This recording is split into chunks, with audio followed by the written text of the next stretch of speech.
In this video, I'm going to show you how to work with some of the settings in Photoshop. I have open here a file.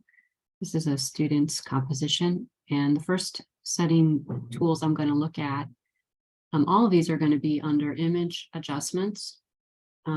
This first one I'll look at is hue and saturation. So the idea is to just explore these settings and find one that you like and basically save it and upload it. Right now, it has master as the grouping of hues that will be changing.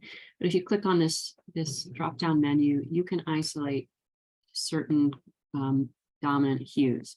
So if I leave it as master, and if I just start to shift it, you can see that the colors are changing for pretty much everything that we see.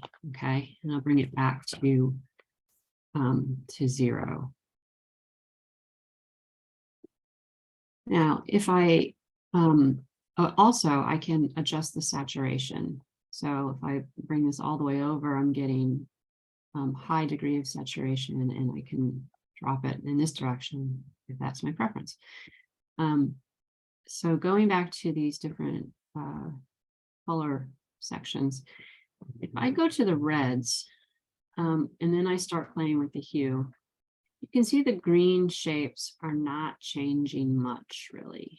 Okay, but the brownish ones that have more red in them are having more effect as I shift across here.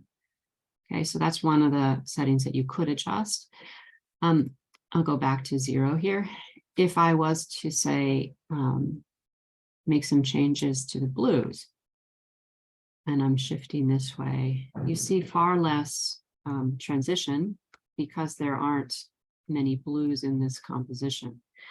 And vice versa, if I go to greens and I start to shift that, we should see some changes in those shapes. Okay, but not a great deal. The most significant changes will happen under the red color groupings. So I can say shift this over to a green, or I can bring it down to color like that. Okay, so let's just say that's the hue I want to go with, and then I can kind of intensify it or up the saturation a little bit too. Right now, if I'm happy with that, I can save it, and this one is done. So I'll go ahead and do that. The next one I'm going to look at is color balance. Again, going to adjustments, color balance.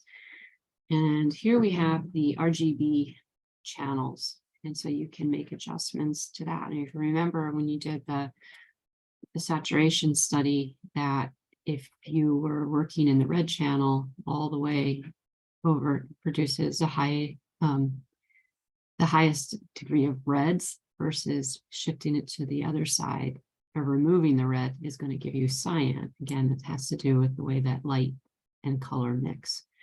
So I could explore any one of these channels until I find one that I like. And you could do multiple channels in the same setting adjustment. So let's say I want this kind of bluish and magenta basis. So I'm happy with that. I can save that and move on to the next one. Save. Okay, now with this one, I'm going to use the invert adjustment. So I'll go to adjustments and just click on invert. So that's a pretty straightforward one. And I'll save that and go on to the next one. In this last one, I'm going to make an adjustment to the brightness and contrast. So for this one, we can explore making it brighter, making it darker. I'm going to move it towards the brighter side, but it's getting a little bit pale. So there's not a lot of difference between the white area and the brown area here. So I'm also going to play with the contrast. If I was to drop the contrast, it even makes that even more of an issue. If I want a high degree of contrast, I'm going to move it over to the right here.